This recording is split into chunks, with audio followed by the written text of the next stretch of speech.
Okay. Okay. So my next question for you is, for those of us who are huge fans of you, like myself, we know that you do it all. You're an activist, you're an author, you're literally a superhuman. How will you continue using your platform like you have been for years to create more equitable spaces for Black women? Well, right now I'm suing NBC because part of the suit is not only do I want change, but change can't come until people are really clear about their part in, where it went wrong. And they are really committed to accountability. Let's call a thing so we can fix it and change it. So for the next Black woman that comes to work for any of these companies, they're coming into a safer space, right? And that when I say safer, because shit happens obviously, but when those things happen, when those racist things happen, those sexist things happen, those homophobic or transphobic things happen, anti-Semitic things happen, there has to be systems in place that are trusted, where people can go to get help, right, and to report in a safe way. HR can't only be for the corporation. Right. You know what I mean? And what I think we've learned, I think, a lot through this reckoning is that HR ain't for us. It's not for the employees. It's really meant to protect the corporation. But what it can do, in case you might sue your employer, like I've done, this is my third time now. I'm not new to this. I'm true to this. Sued Payless Shoe Source, BET, and now. Come on. Because it's when you know better, you got to do better. And when you can do better by your employees, you should.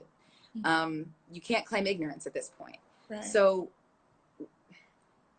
when you just have to hold people's feet to the fire. And so when the next batch of people who come through the door, they feel a lot more protected and valued, and they're not going to be fired because someone says that they don't have chemistry or they're not a right fit. Well, you know what? I don't want to fit well with problematic people. Call me crazy. So if I can't make friends with problematic folks, I think that actually makes me a good person. And sorry, that's our pool filter, which sounds like an alien. It sounds crazy. Like who's snoring? Oh. It's this pool filter it sounds nuts. But for so many of us, like at work, who are dealing with these things, when you're dealing with microaggressions, it feels like death by 1,000 cuts. When you're dealing with the big overt things, like Jay Leno saying that a picture of Simon Cowell and his dogs looks like something that you'd find on the menu at a Korean restaurant. And you have Simon Cowell saying, yeah, I found that joke offensive because you know how much I like dogs. What? I will never stop. I will never stop. It will never be okay. Call me crazy. I don't have chemistry with wildly problematic people, and that you'd rather get rid of me, even though I was the number one judge on that show, the number one talent on that show, the number one talent on NBC, and the number one talent on network television, period, during the whole run of the show. But because I don't have chemistry, I wasn't a good fit. A good fit for what? Problematic BS? Okay, I'll take that. But you're not going to get away with it. And if they were so casual with how they treated me, somebody who has the money to fight them, the platform to fight them, a husband who's got an even bigger platform and more money, I have the support of my full community, and how easily and casually and callously they threw me away and thought they'd get away with it, let you know how many people's careers, sanity, dreams were destroyed, thwarted, and never happened. And if this is my last job, I'm okay. I'm okay. Because as long as I have my joy, my peace, and my grace, I'm gonna be all right. And I'd rather be on the right side of history than the wrong side of a check with a lot of zeros. And you have this incredible confidence about you, right? Where you, like you mentioned, you have sued companies after companies. You have done this for a while. you are educated about this, you've experienced this. What do you tell young Black and brown women who want to be in entertainment like you, right? Want to work in this industry, want to be in the future Black Hollywood, whatever that looks like? What advice would you give to them? That it's going to be scary. It's going to be scary in the sense that things are going to happen. I mean, that's human nature. Problematic people aren't going to evaporate, right? You have to know who you are and be comfortable with speaking up. And not everybody's built for it. And you have to know what your line in the sand is. Mm-hmm. And it's different for all kinds of people. And no harm, no foul. Those are your, personal choices. For me, that line in the sand moved. When I was young, I didn't feel like I had any power, and I was afraid of being put out, which is exactly what happened when I spoke up, because that's real. You ever wonder, like, whatever happened to such and such? They got put out. Mm. They spoke up, they complained, they asked for equality, they're gone. And as a young talent, you have to decide what you're comfortable with. And if you're comfortable with the bullshit, if you're comfortable with racism or sexism or being harassed, or they will push and push and push and push and push. And if you're not okay with it, understand the risks that come with it. I'm not going to paint a different picture than the one that actually exists. Hopefully it is changing, but don't fall for the okie doke, because the okie doke is around every corner. And you have to, they say, whatever age you enter the business is kind of like the age you stop maturing. And for a lot of people that is true. And I started right after college, or while I was finishing college. But I'd like to think I have matured and evolved, and moved beyond being that scared person in the corner watching shit go down that never said anything, to the person that was like, no, wrong, not gonna happen, not on my watch, don't do that, stop that. Like, but I hope it doesn't take every young person 25 years to get to this place. But they've done such a good job of threatening our livelihoods, threatening our reputations, threatening our sanity and our peace, that it's going to take probably a generation or however many to unpack that, unlearn that, and sit in the confidence of being talented people and knowing that you are worth everything from the second you took your first breath, not from how many followers you have or how many applause you get, or how many people show up to your movie. You are worthy and amazing from birth. And this business will make you feel like, if I don't have enough followers, if my movie tanked, if my show got canceled, I lack value. And you need to be so clear about your value as a human being. Ideally before you come into this business, but certainly along that road. Because I've seen so many people leave. And by leave, I don't mean like, they're like, well, it didn't work out, sayonara, like be pushed out. And where you have no option but to go home to wherever you're from. Hey, girl! That's how I talk to her. Ah, come here, mama. She's moving very slow. What mood is she in today? Is she like, I'm ready to chat with y'all, or? I can't tell. She's got Sealy. Sealy is her, come here, come. Sealy is her seal. She's got this aromatherapy seal, like stuffed animal. She's just standing in the middle of the grass now. Everyone, Cobb is coming out. Cobb is coming, and she's with Sealy. And so we started calling Sealy because we're like, Nettie and Sealy, nothing will keep me from you. Aww. Cobbia James, come here, Nut. She's going to her toys. Okay. She cannot be bothered with this live, you guys. She'll come if she wants to, guys. Oh, now she's crying. She's like, I don't want this. Oh, no. I will be right back. Okay. Guys, Kavia is coming on screen.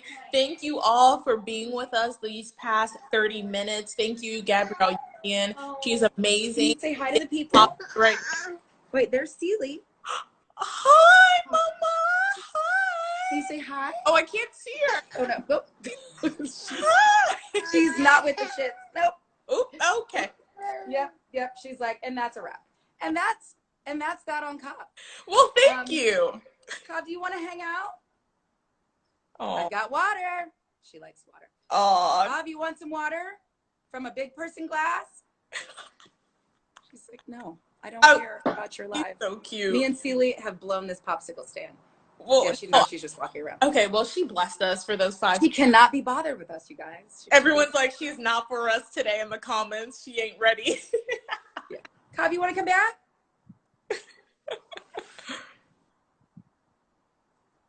Come here. Oh. She's walking back. She may make it.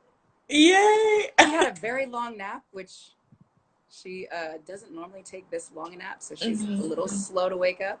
Oh. She's like me. Except she doesn't scroll Twitter to like wake up. Oh yeah, I'm trying to not be on my phone as much too. Oh, you're making kissy faces? Oh. Thank you. You say hi? You blow kisses? Okay. Well, what if AD holds you? Can you see? Can't see her. Can you see? Hi. Here. You don't have to. Oh no, she is like, I am not on camera today, y'all. I am not. Wait, oh, she's. Hi, Cobb. Hey, girl. Oh. You're not. Are you not into it? She said, not today. Hi. No. Everyone is saying hi to you, Kavya. Hi. Oh, did you blow a little kiss? Hi, Nog. Yeah. Thank you. I'll let you go enjoy your day now. Oh, there you go. She was like, bye. Bye. You want to sit with me? Gabrielle, thank you so much. Thank you for this interview. Thank you for letting us see Kavya. This was so beautiful. And honestly, I feel almost for me, this was a healing. Just talking to you, talking to another. Ooh, you got it? Yeah, I'm like, it's like falling. Here we go. Oh, okay. There you go. That's perfect. Yeah, I'll just hold it. Well, thank you guys. And this has been such an amazing day and a rare day. I had 3 amazing interviews with 3 amazing Black women. And it's been a little slice of home. It's kind of like my line. It's like sometimes you just want to run into the arms of family. And this is what this whole day has felt like. And I'm really grateful. It's been amazing just talking to you, feeling so much comfort in your voice and your words. Can you just tell us, is there anything coming up we need to, stay updated with? We obviously all follow you on Twitter, Instagram. Is there anything else we need to stay? I'm just going to hold it. I'm just going to hold it, you guys. How about that? It's super close. What is coming up? So we've got, whenever we get out of quarantine, I have a movie coming out called The Perfect Find. That's set in the world of fashion. Yeah. I play a fashion journalist who's had an epic sort of meltdown, and she has to come like grovel back into the good graces and beg her nemesis for a job, and ends up falling in love with a much younger man. So I've got that. But then, our production company has a ton of things coming out. I have a big announcement that we're going to make at the end of this week about a new product line that I'm launching. So look out for that at the end of the week. Is it makeup, skincare, hair? We're in the beauty space. Okay. We're in the beauty space. You heard that all here. We got a beauty line coming soon. It's in the beauty space. I love that. What else? I'm missing things. Oh, I'm writing the follow-up book. Oh, yeah, Season 2. Yes, the book. Season 2 of LA's Finest comes out beginning of September and on Spectrum. And Season 1, Fox picked up Season 1 of LA's Finest, and so you guys can watch that on Fox. Also in September. Yeah, I'm working on the follow-up to We're Gonna Need More Wine. There'll be announcements about Shady Baby, which, I don't know if y'all got I can't make up her vibe. Like, Cobb, if she's with it, she might be kind of at a neutral face. And otherwise, she's like, get away from me. I'm not feeling you all. But yeah, she's got some things cooking. I know I'm missing things, but we have a ton of projects that we've gotten sold, and just putting more writers of color Yeah. on. And I say writers of color because not, I mean, we have Black writers, but Asian, Latinx, LGBTQ plus, you know, we really are trying with our production company to center the voices of marginalized creators. And we've been doing pretty solid with that. So there's a lot of awesome things happening. I'm sure I'm missing things, but more than anything, I just want to be in our community and never kind of get disconnected, because I think sometimes in Hollywood you can find that sometimes you get a little too disconnected, and you lose focus on what's really important and the bigger picture for all of us. So well, thank you so much. You guys all heard it here. We have so many exciting projects coming our way. We will stay tuned. We will stalk you, follow you. Like I said, huge stands of you. So thank you so much for your time, and we're excited to see what's next.